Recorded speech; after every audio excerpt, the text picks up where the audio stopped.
NJ.com and the Star Ledger welcome to the Rutgers Rant, your one-stop podcast for the Scarlet Knights, with your hosts Steve Politti and Rutgers insiders Brian Fonseca and Pat Lenny. Let's start shopping. All right, hello everybody. Welcome back to the Rutgers Rant. Politti here, joined as always, Fonseca, Lanny, but nobody cares about you guys because we have the man, Todderick Hunt, the Todd father, the real Todd father. Sorry about the former Met and Yankee, who will make an appearance. Todd Frazier will make an appearance in this podcast, but not until Todderick Hunt's ready to talk about him. We've got so much recruiting news, Todderick. We had to have you on. Really appreciate it. How you doing? I'm hanging in there, man.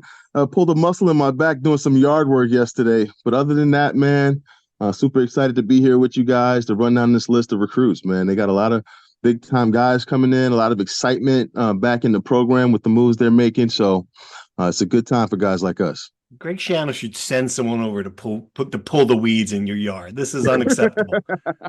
The amount of work you do for this to promote this program, he should be out there himself. Well, every year, you got to put that work in and make sure that, the backyard looks nice and, we're getting the pool together and going. We're actually a little bit behind where we are normally in the year, getting the kids out there mid-May because they can't wait to get into the pool. So it's all good. It was worth it. They're happy and I'll be good in a couple hours, hopefully. Beautiful, beautiful. All right, let's dive in here. I mean, I think the first question everyone has, Todderick, is why is this happening now? I mean, what is going on that has made Rutgers the hot stop for recruits in June 2024? Do you have a sense for why?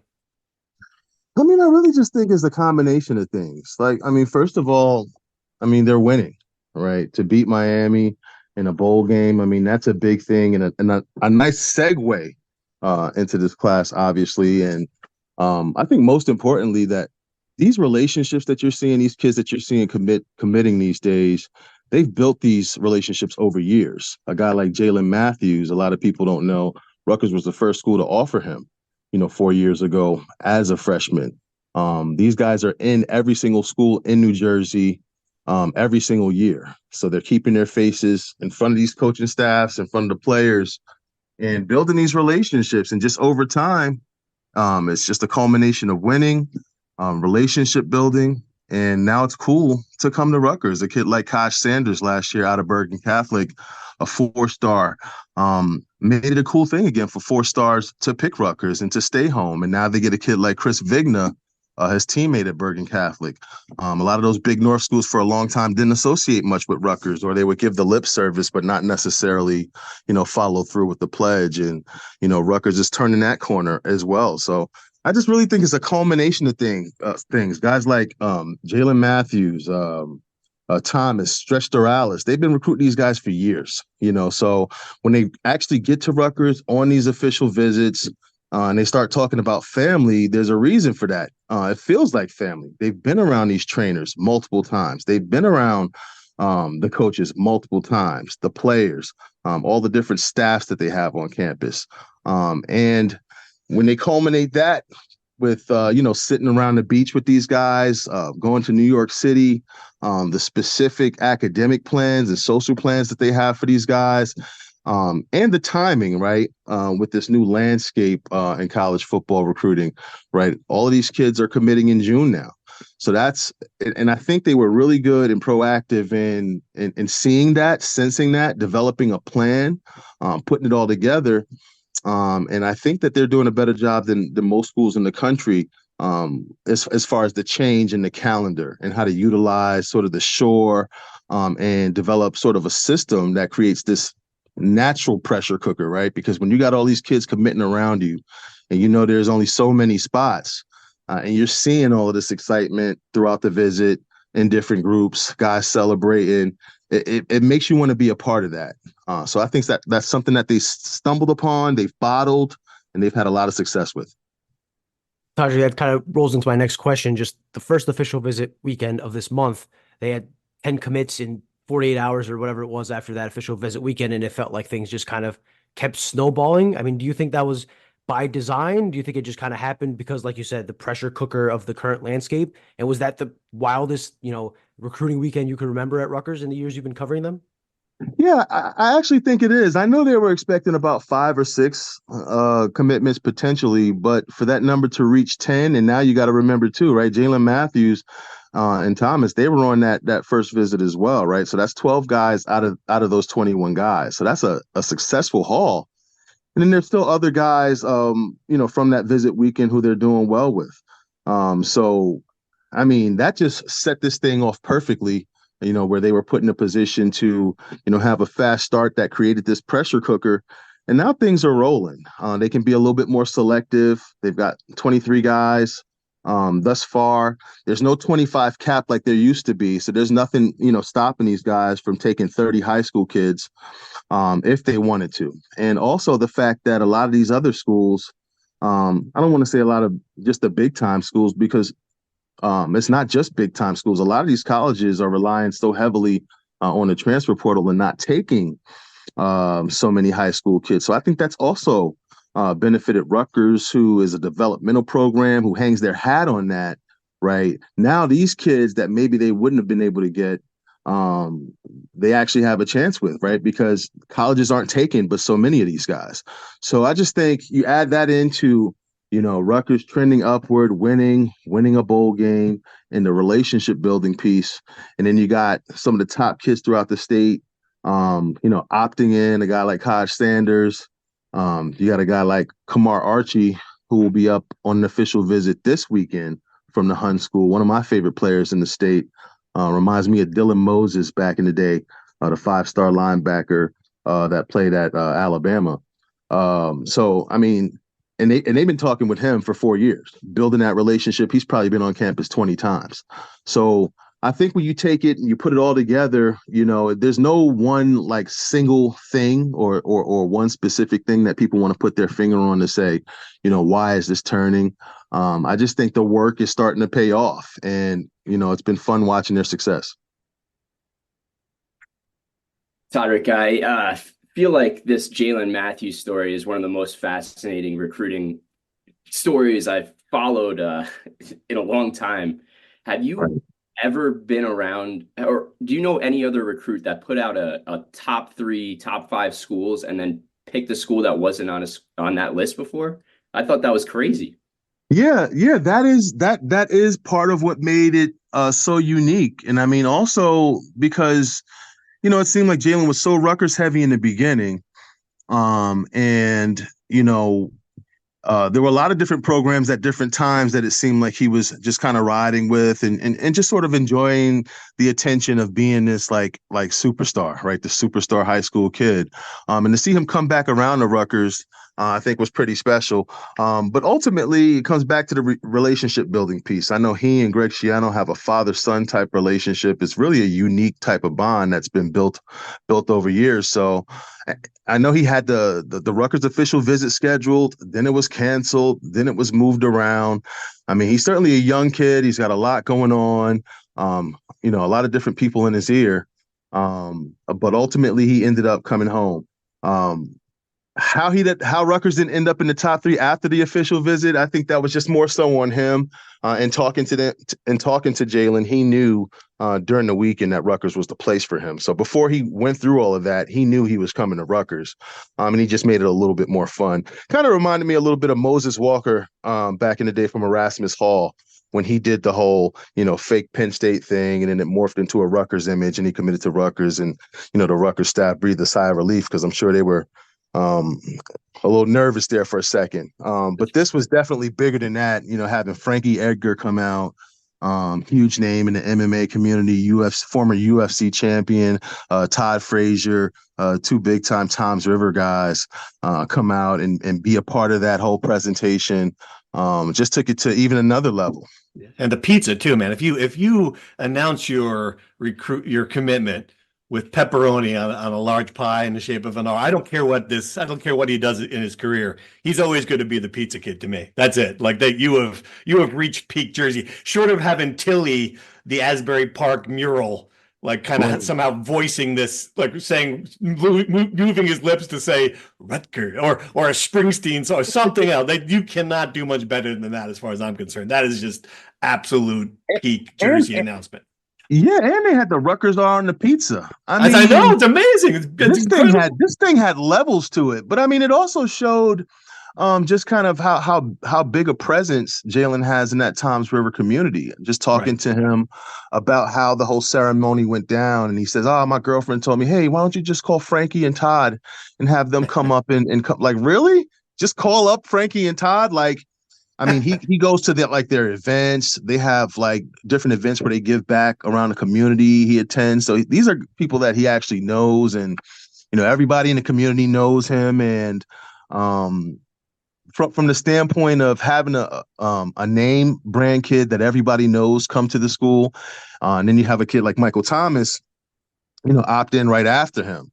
So you can kind of see the power of a player of that caliber committing to Rutgers and what that means. Michael Thomas, same school, apparently close to Mohamed Sanu, which is interesting. Another Rutgers connection. Can you tell what do you know about Thomas as far as him being what kind of receiver is he? What should Rutgers expect from him? Oh man, I just think he's an elite route runner. He's a quick twitch guy. He's a 10-7 and 100-meter guy, can really run, but I just love the craftiness that he plays with as a receiver, the way he sets up his routes, gets in and out of breaks, has great feet, vision, confidence, just a complete package. And he works really hard. Like if you follow his Instagram or his Twitter account, he's always got a workout video where he's working on his feet. He's working with the cones. He's catching, 1,000 balls a day. And that's the type of guy that, really fits into Rutgers culture. Because these guys work hard. Todderick, to bounce off Jaylen Matthews, I think everyone's always interested in the offensive line, how they look in that group. I think they have 4 guys now, 5 if I'm not mistaken. Yep. Just what do you think about that group as a whole, and kind of what are your big takeaways about them? I really like the group overall. I mean, Jaylen Matthews is a kid who I think his best football is ahead of him. Just physically, I mean, he looks like those guys that play on Sundays. When you look at his lower body, he's just put together. And the athleticism, the hips, just the fluidity for an athlete that big and that strong. He's just barely scratched the surface. I really like the Blackston pickup, the swing offensive lineman that they got out of Dunbar. Team went undefeated this past year, about 6'5", 280 pounds, can play inside and can play outside. And guys like that are a true gift to an offensive line coach because you can kind of plug and play. You just sort of slot them in wherever there's a weakness, and he has the ability to be that type of swing offensive lineman that could really help this offensive line. Jaden Elijah, I thought, was a kid whose recruitment was ultimately going to be on par with like a Jaylen Matthews and kind of was for a time. I thought he had a chance for that 4th star. He's also a big time basketball player and hooper, right? So he keeps his weight down. So I think it's going to take him a little bit more time just to sort of develop physically into that football body, being that he's played so much basketball, which will help his feet.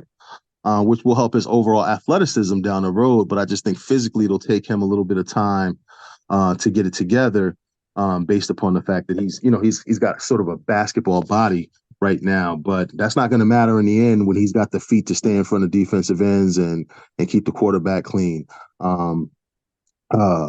Nike Wynn, another 4-star offensive lineman, 6'5", 280 pounds from Michigan. I mean, this is a solid group. And then you got Chris Vigna, right? An interior offensive lineman we touched on briefly from Bergen Catholic. You need those road graders. You need those space creators inside. Like everybody loves and talks about these big, long arc tackles with quick feet, but you need guys inside who are willing to do the dirty work, keep the quarterback clean, and create daylight so you can run the football and thereafter throw the football. So I really like this group. Offensive line, I feel like they've got very unique guys. No guy does the exact same thing. That's a real strong group. I know there's a lot of momentum here for Rutgers. What should the fans be, or maybe who should the fans be looking at maybe next in terms of potential commits? I know, there's the great linebacker out of Schneider, DJ McClary. Just give us some names that are potential targets for Rutgers here in the next couple weeks. Yeah, I mean, you mentioned McClary. I feel like McClary is a kid, currently committed to Penn State, but that Rutgers is doing well with. They got him up on the official visit. They've got a great relationship with the kid and his family. So he is a kid that I would put on watch just to potentially see what happens there. And I mean, what a big story that would be, right? Flipping a Penn State kid. And again, a kid like Kamar Archie, I don't know if Rutgers ultimately ends up landing him, but he's a big time guy who they've recruited hard for a really long time. To even get him on campus for an official visit is a huge thing. And I mean, considering the amount of interaction that he's had with the staff and just how hard that they've recruited him, and as highly recruited as he is, I think he's under recruited. I think some people have sort of missed the ball on him. When you look at Kamar Archie, he's been a grown man for like 4 years now. So he's the type of guy that you can plug and play. And I mean, wherever he arrives in January, he'll be highly involved in the defensive rotation and whatever that team's got going on. So those two guys I'd kind of be on the lookout for. Big time guys who Rutgers could potentially land down the stretch if things keep trending positively. All right, Todderick, this class jumped as high as top 5, and I think fans love that, seeing Rutgers on that list between LSU and Alabama, and up there with USC and Notre Dame, and that's all fun. I don't think anybody expects it to stay there.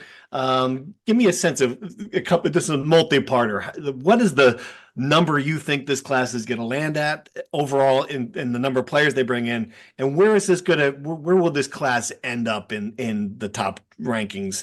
Will it be in the top 25, top 30? And in your sense, could it be the best class ever? I mean, I could see it somewhere from like late teens to top 25. And I mean, that would be, a historic haul. Best class ever.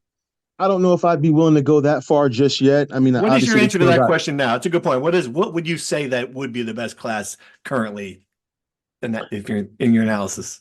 Oh, wow. I'm on the spot here. Would it be that sheet? I always think of that sheet, the class that Shiano didn't coach in 20 with Carew, Darius Hamilton. Yeah, that was a good one. That class with Darius Hamilton, that class with Savon Huggins. I know they had a ton of guys in there. Keith Lumpkin. So it's definitely up there. I'd have to sit down and sort of compare them class by class. But you look at the top heaviness of this class. I've got 7 guys here that are rated 4 stars by at least one of these recruiting services, right. And then you got a ton of high 3-star guys who have a chance for a 4-star. And there's quality all throughout this list. One thing I will say, though, is because I saw a question asking whether or not I thought Rutgers may have taken some of these guys too early, considering the momentum they have with snagging these 4-star guys. And I asked around about that, and essentially the answer was no, right? Basically, Rutgers evaluates, they have their own evaluation system. So just because a guy's a 4-star on Rivals or 247 doesn't mean that he's a Rutgers 4-star per their own evaluation. So they have guys that may not be ranked quite as highly like on these lists, right? But maybe, grade out higher in their own evaluation. So that's the answer to that.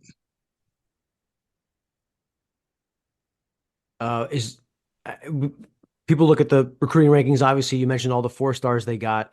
Is there any member of this class that kind of stands out to you as kind of a sleeper, kind of a kid that you mentioned those Rutgers 4-stars? Yeah, again, I think that guy is Jaden Elijah. I mean, I just love his upside as an athlete. When you watch his movement ability on the basketball court, he comes from that Mattawan area, which I'm highly familiar with. I used to coach the Mattawan team over there when we went to the national championship nationals with my son and those guys, Tywone Malone, Rakim. We had a lot of big time kids on that team. So I know the kid, I know the area. I've seen him up close and personal. And I think he's the guy that in about 2 years with some physical development will really blossom into a guy who could sort of book in the other side of that line, right, with Jaylen Matthews, who I think will slide right on in there after Holland Pierce, once he's done. So when you look at those two guys, as far as the tandem of offensive tackles, you got to be excited about that. Todderick, Shiano always talks about being a developmental program, I think you mentioned that phrase a couple of times in your analysis here. When you look at guys in this class, how long do you think, I know obviously every kid is different, their own development is different, but how long would it take for these big name 4-star guys to actually hit the field, make a big difference for this team? Are they still upperclassmen? Can they come in as freshmen and make an impact? As best you can, what's your general sense of that? Yeah, I mean, generally, it's always the closer you play to the football, it usually takes you the longer to develop, right? Because if you're playing on the offensive line, you're playing against, offense or defensive line, you're playing against 22, possibly 23-year-old, grown, developed, mature men. So it's usually tougher to break out as an offensive lineman, defensive lineman, the closer you are to the football. So those skill guys always have an opportunity, right? Because they can get on the field when it comes to special teams and stuff like that, running down the field, and where they give you an instant upgrade over having some walk-ons, run down on kickoff.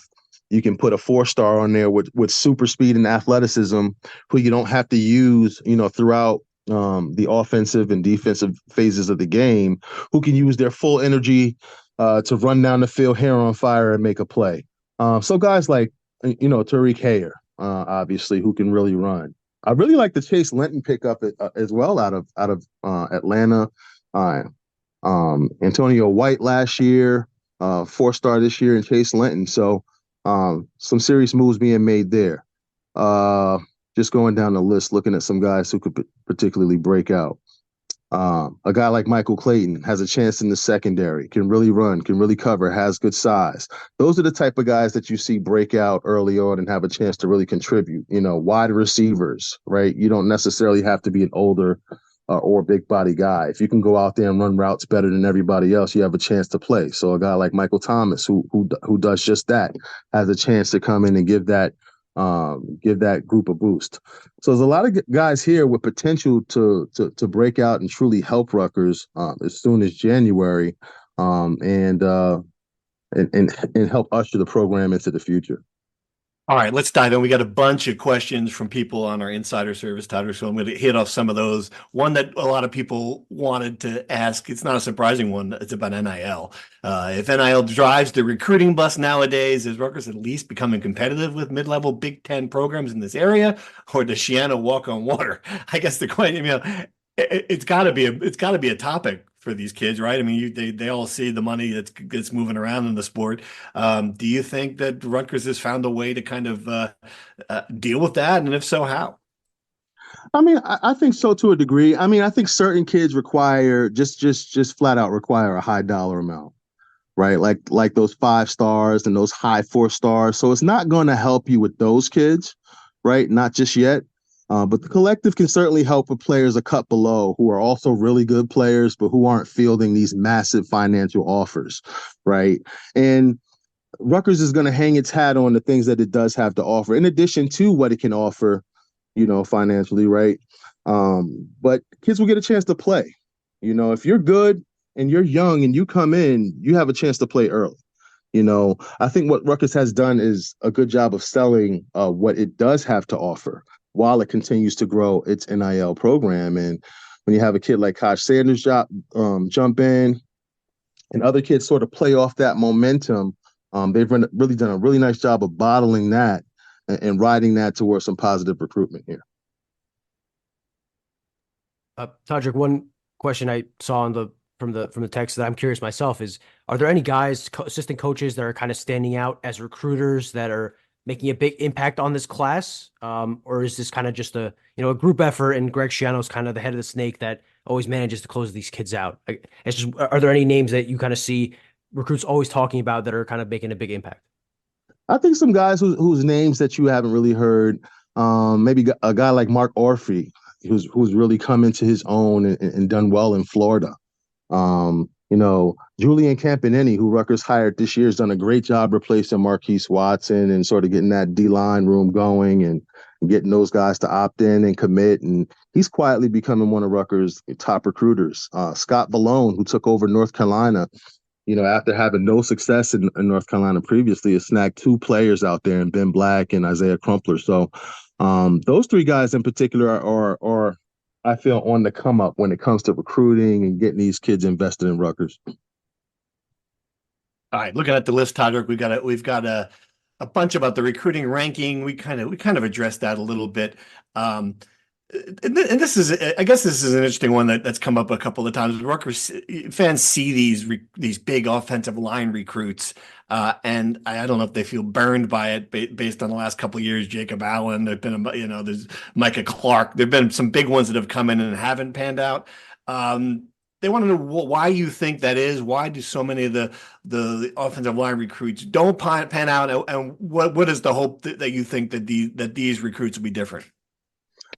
The thing that I think a lot of people don't understand is offensive line is really a technical position. I mean, you got they call them the big uglies, and I think a lot of people think you can just be big and dumb and play there. But it's one of the hardest things to do in football is play offensive line. Way tougher than even defensive line, where you can just kind of get in gaps and go in certain schemes.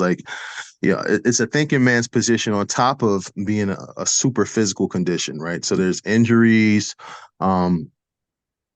I mean, I know there have been at times, players who've had just sort of mental challenges, with the position, mental as far as, being able to learn the position and go out there and execute, but also some mental health problems, right? Then you got to factor in the whole college piece, right? Like college sports, it's not just football practice. You also have to adjust to being, a college athlete and going to class and being on time and working through your schedule. Toughness, also a factor. I think probably one of the most underrated facets when it comes to recruiting is toughness and durability, right? When evaluating a kid, the practice hours, bodies wear down. Guys have to take care of themselves. You have to do a lot of things to have success in college football, particularly when you play the offensive line. So there are some challenges there. That said, you want to see these guys be developed, right? They have had a number of guys opt in here now that unfortunately have not lived up to their potential. So you do want to start to see that sort of be a thing. I know those guys from a couple offensive line classes ago, like Kobe Asamoah, still growing, highly involved in the rotation, doing some positive things. But yeah, you certainly want to see more from that group based upon the bodies that they're starting to get in that room, and hopefully this class is I don't want to say a start of that, but a continuance of that, right? When you merge them with the guys that have come in the past two classes. All right, a couple more that we can let you go to. You've got to make sure that this weekend's class gets another 17 recruits. Right. The big one, will they keep them all? Comes up a bunch, I guess. I guess there's no way to answer that question, but I mean, what's your sense with the Rutgers commitment? Is it they're only taking commitment from guys they're pretty certain are going to be there in December, or are we gonna have to sweat this out for the next 8 months? I mean, I think it's different.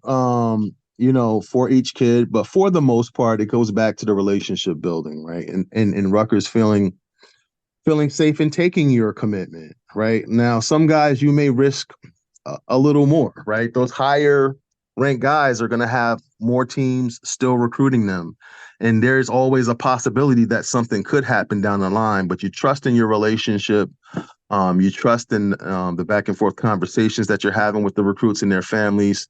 And by continuing to recruit them and stay on top of them, you just hope to get them through the finish line at the end. Ultimately, you never know exactly what's going to happen. Now, certain guys you are willing to take a little bit more of a risk on, right? You're not going to turn down, a spectacular player who fits within your program, who you feel is a good fit for your culture, just because there's the potential that down the line they could opt out and go to another school. It's a little risky from a perception standpoint, but for the most part, these decisions are made. They're hard and long, but once they're made and once they opt in, all you can do is be in it to win it, fight to the end, get them across the finish line, and then roll them out. You fellas got anything last questions for the top father before we let him go? Nothing. I will say this is the one thing I'll leave you with this thought and see if you can address this. Did we forget? Not forget, but there seems to be like a lot of surprise about this, right? People are like, "Oh my God, look at Rutgers getting those recruits." Did we just forget that Greg Schiano's good at this? Like if you made a list of the things that he is an elite coach at, you're not going to say coach an offense. You're not going to say there's things you're going to put out there that are not. Recruiting has always been something he's been really good at. I mean, are we wrong to just have been surprised that 4 years in he's going to start getting players? Yeah, I mean, I think he had top 30 classes for Schiano 1.0, right? There are a few of those within that group. And then he went off to Ohio State, and I saw something from him after that. And I believe it was the press conference when he was announced, and he was talking about some of the different things that he had learned at Ohio State that made him an even better recruiter. Right. And now for Schiano 2.0, you've seen just a complete system when it comes to identifying kids, getting them locked in and signed, and then getting them out there on the field. There's an intentional a piece of it all. Right. But there's also the evaluation piece, right? A guy like Robert Longerbeam was the 2-star committed to Temple. Kyle Monungai was ranked in the high 30s within the state. Tareem Powell wasn't a big-time name. A kid like Ian Strong had no Power 5 offers when Rutgers got involved. And I mean, Chris Ash didn't even really recruit Max Melton, and then Greg comes in with Fran. They're on the field for the state championship game. The kid flips to Rutgers. These are all NFL players. So the evaluation piece I feel like has always been strong, but just sort of the organization of the whole thing and the system, I do feel like has been rebooted and improved. And again, I really feel like they stayed ahead of the curve, right, when it comes to the new NCAA calendar and the fact that these kids are committing more and more in the summer. The way they sort of took the lead in that, built out this summer plan that's worked now for 2 consecutive summers. Excellent. Todderick, a round of applause here. Hunt. Hey, appreciate playing hurt with the back injury. Finding time for yard work during the busiest recruiting month in Rutgers history, I tell you, that right there is some hero dad shit. That is top level. Getting the pool ready for the kids.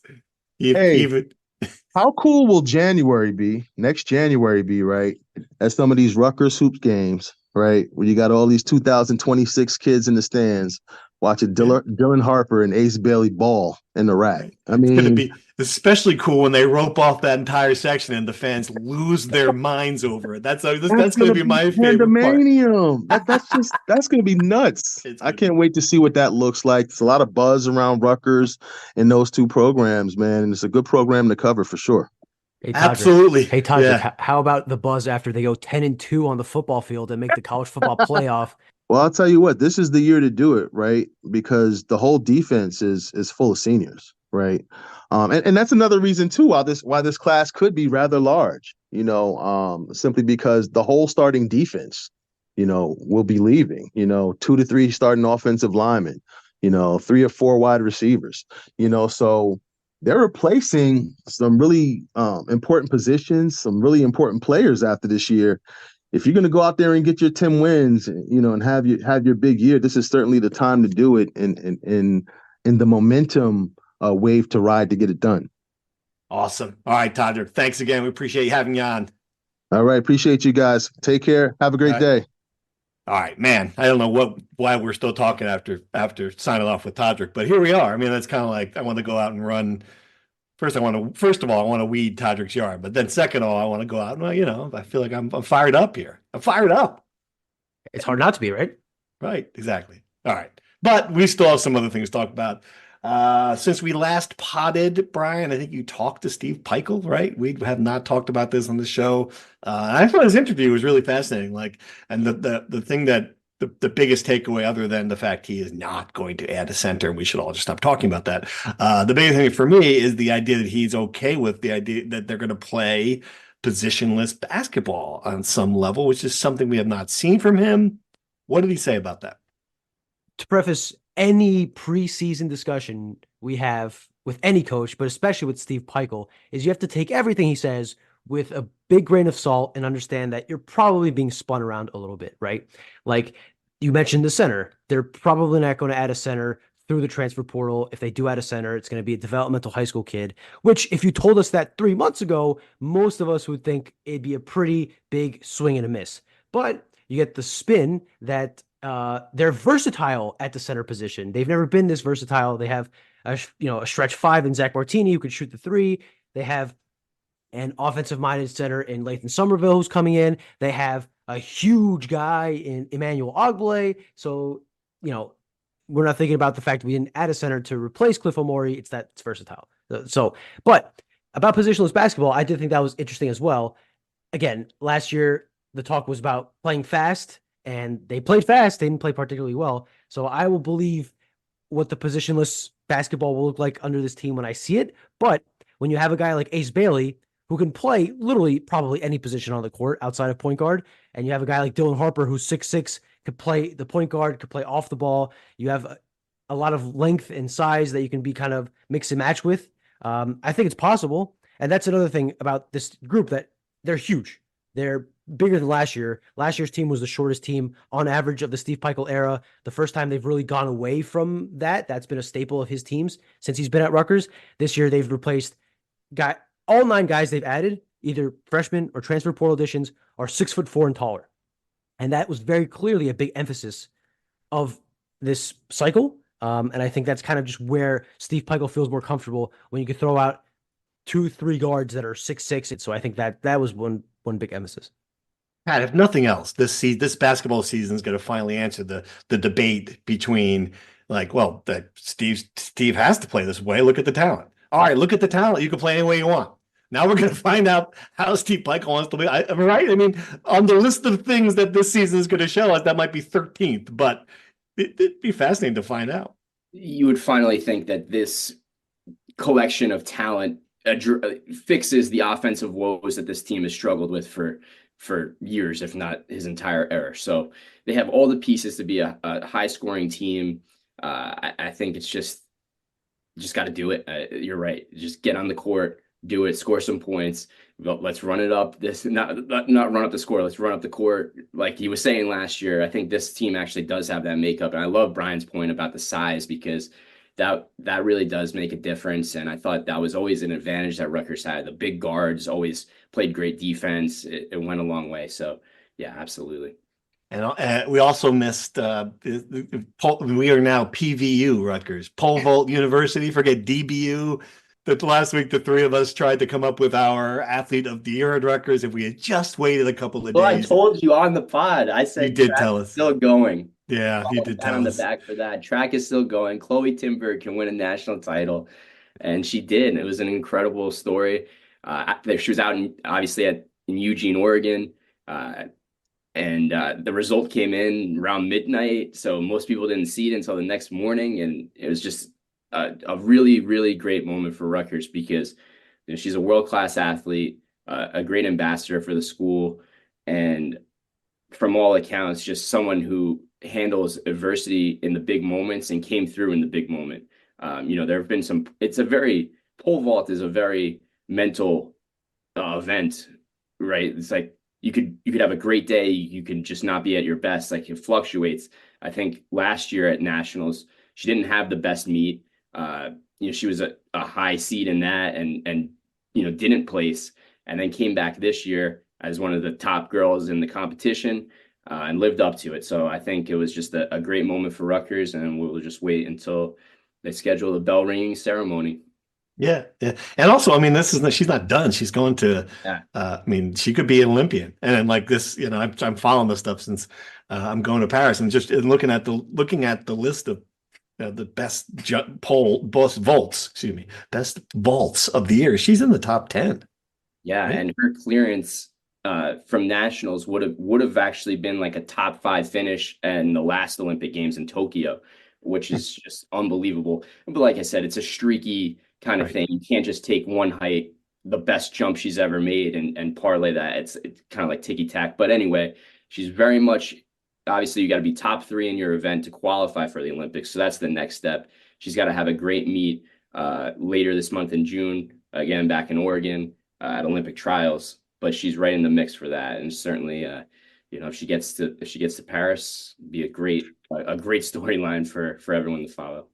What is the wackiest track and field event? Is it pole vault, or is it, the hammer throw? Well, that's kind of weird. Right? It's not even a hammer.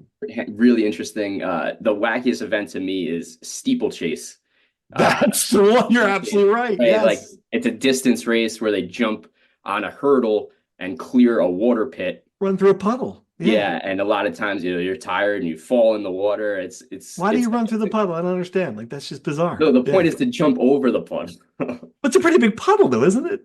It's huge. Yeah, it's like 8 feet deep at its deepest point, and then gets 8 feet deep. It's not 8 feet deep. Oh, you mean 8 feet long? No, 8 feet no. deep. It's probably I don't know, maybe 6 feet deep. And it's like right after the bar. It's pretty deep. So the point is like you hit the end of the puddle and it's just a little splash. So but if you don't jump out, then you're in that you're done. It's over. But if it were 6 feet, has anyone ever drowned? Is there a lifeguard? I don't know. It's a really interesting one to watch. Make sure maybe there's a column for you in Paris, Steve. We need. Why does New Jersey have a steeplechase? Steeplechase. Can I tell you what the answer? The answer to this, that this is truly the weirdest event I covered at the Olympics, was the race walking marathon. Oh yeah. Because I went to this. This will be a good way to end the podcast. And please turn off the podcast if you don't want to hear my boring story about the Athens Olympics. So I go. So the boss says you need to go to the Olympics and you need to find something wacky today. I'm tired of all the quote unquote real stuff going on. So the first thing on the list, 7 a.m. Olympic Stadium race walk marathon. I'm like, well, I'm going to get to the stadium early. I get there and there's like 10 people in the stadium, and I'm like, who on earth would get here just to watch people walk? It's the stupidest thing in the world. This is great. And then they shoot the gun and they do that little wacky walk and they do the little shuffle and they walk and they instead of going left around the track, they do the wacky walk right through the out of the exit of the track and they leave the stadium. And I'm sitting there and it's like now it's 7:01 and I'm looking around and I wait till like 7:10 and I finally walk up to some like Greek kid in an usher and I'm like, where did they go? And he said, well, they went on to the route, the marathon course. And I'm like, well, when are they going to come back? Like, well, it's about 3.5 hours. So I sat there for 3.5 hours. 3.5 hours? That's something like that. 2.5. I sat there for like 2.5 hours waiting for the walkers to finish walking. And then they walk back in the stadium. And you know what they do when they cross the finish line after walking for 2.5 hours? Keep going. They took off running. That was my favorite thing. The guy crossed the finish line. He could have crawled. The guy was from Poland. He could have crawled across the finish. He was so far ahead. Forget walking. I don't know what he did. He must have had like a secret jetpack because he was like a mile ahead in this race. Could have walked on his hands across the finish line. He crossed the finish line and he took off. It was his third gold medal. He took off running. Anyway, there you go. So I would put race walk marathon 1, steeplechase 2, pole vault 3. It's good. It's good. I like it. I like it. That's my list. All right. Anything else? Yes. Last thing, the penultimate Directors Cup rankings came out. The Directors Cup being Learfield's, standings of all the athletic departments in Division I. And there's still one sport left. Baseball still has the College World Series. So the final rankings will come till the end of the month. But this paints a pretty close picture to what it'll be. Rutgers stands at 64th, which is a big jump from their finish last year at 130, but would still be dead last in the Big Ten for the second straight year. So not a catastrophic year again like last year, so that's positive, but not back to where they were 2 years ago when they finished 48th, which was a program record. So we'll keep an eye on that, see how it looks at the end of the month. This is great. To put a bow on this, Pat, I looked it up. The steeplechase water pit dimensions. Are you ready? Here we go. It's 18 feet wide by 16 feet long, with the depth of the pit being 1 foot deep at the shallow exit and 3 feet 3 inches deep at the. I would never have guessed that it's that deep. You were close. I would have been like, come on, it's just a little puddle. You're absolutely right. Yeah, I knew it was at least. It makes sense. Waist deep. Deep. It's not 8 feet. Like, it's just going to be a much better event if that sucker were 8 feet deep, though. Man, that would have been much better. People just disappearing into the water would be hilarious. Disappearing. They're always looking for ways to X game up these events. That's it. It's natural right there. Just a deeper pit. Throw in a crocodile. You're done. All right. Brian, Yeah. final thought. You look like you were going to say something. Why don't you sign off for us here? You got it. Well, I was just like, how do they make the hole in the track big enough for the water to be there, right? Like how do they do that It's on the physically? inside, so they have the normal and they put up a rail, and then it's on the inside of the rail.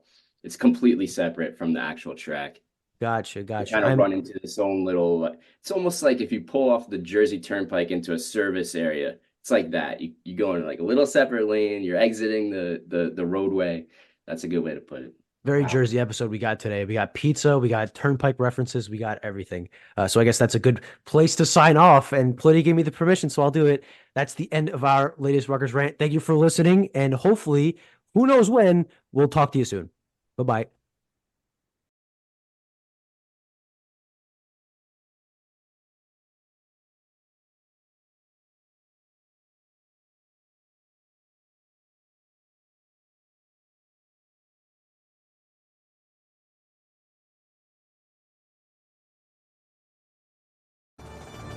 Thank you for listening to the Rutgers Rant.